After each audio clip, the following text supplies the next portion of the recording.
नमस्कार दोस्तों, सुकून के कुछ नए पलों के साथ आपके दोस्त motivation author and speaker doctor Tilottama Azad. आज के सेशन में हम चर्चा करने जा रहे हैं कि ईश्वर के दर्शन किस प्रकार हो और हर एक व्यक्ति को, प्रत्येक व्यक्ति को किस प्रकार ईश्वर के दर्शन हो।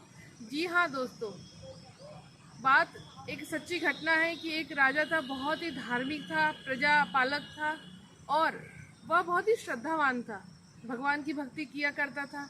एक बार भगवान की भक्ति करते करते ठाकुर जी उसके सामने प्रकट हुए और ठाकुर जी ने कहा कि मांगो, क्या वरदान मांगना चाहते हो। राजा क्योंकि प्रजा के हित की बात सोचता था, तो उसे लगा कि जब मुझे ठाकुर जी के दर्शन हुए हैं तो क्यों ना हर किसी को, मेरी प्रजा में सभी को भगवान के दर्शन हो। तो राजा ने कहा कि मेरे पास तो सब सुख सुविधाएं, सब कुछ है, आपका दिया सब कुछ है, बस मैं चाहता हूँ कि मेरी प्रजा को आपके दर्शन हो। भगवान ने कहा कि ये संभव नहीं है, जो श्रद्धा तुम्हारे भीतर है वो श्रद्धा तुम्हारी समस्त प्रजा के भीतर नहीं, मैं उन्हें कैसे दर्शन दे सकता हूँ।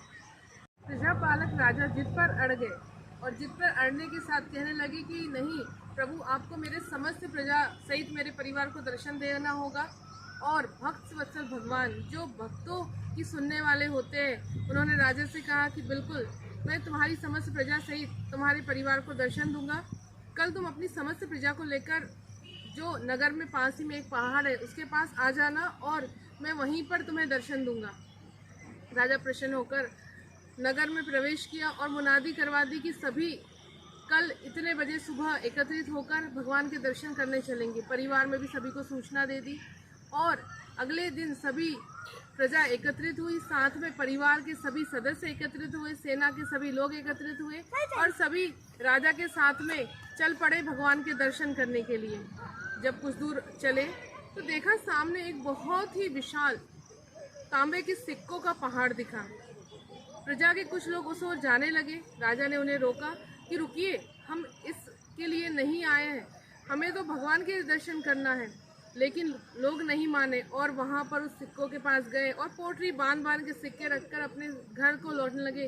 कहा कि भगवान के दर्शन तो बाद में भी कर लिए जाएंगे, लेकिन ये उस तांबे के सिक्के फिर नहीं मिलेंगे।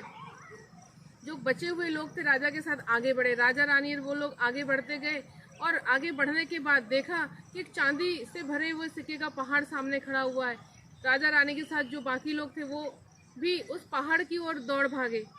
राजा ने उन्हें समझाया कि हम ईश्वर के दर्शन के लिए जा रहे हैं, लेकिन लोग नहीं माने। उन्होंने कहा कि ईश्वर के दर्शन तो हम बाद में भी कर लेंगे, हमारा समस्त जीवन है, लेकिन ये चांदी के सिक्के बार बार नहीं मिलेंगे। और वे चांदी के सिक्के को अपनी पोटरी में बांधकर घर ले चुके।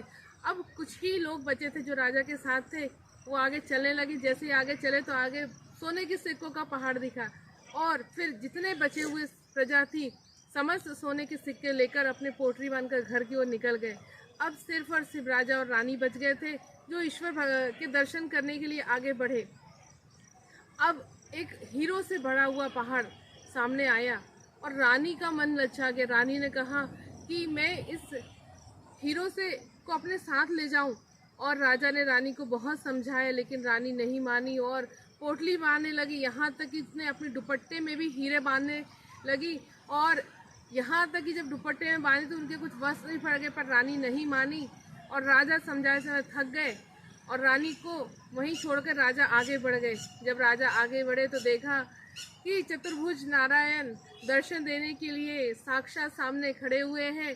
राजा ने हाथ जोड़कर प्रभु के दर्शन किए और फिर प्रभु ने कहा कि तुम्हारी समस्त प्रजा और परिवार कहाँ है। उसने सत्य कहा था कि इस कलयुग में सभी लोग आपके दर्शनों के पात्र नहीं है। आपके दर्शनों के पात्र सिर्फ वही है जिनके भीतर श्रद्धा है, जिनके भीतर विश्वास है। और जब उनके भीतर श्रद्धा और विश्वास जागृत होते हैं तो आपके दर्शन हो जाते हैं।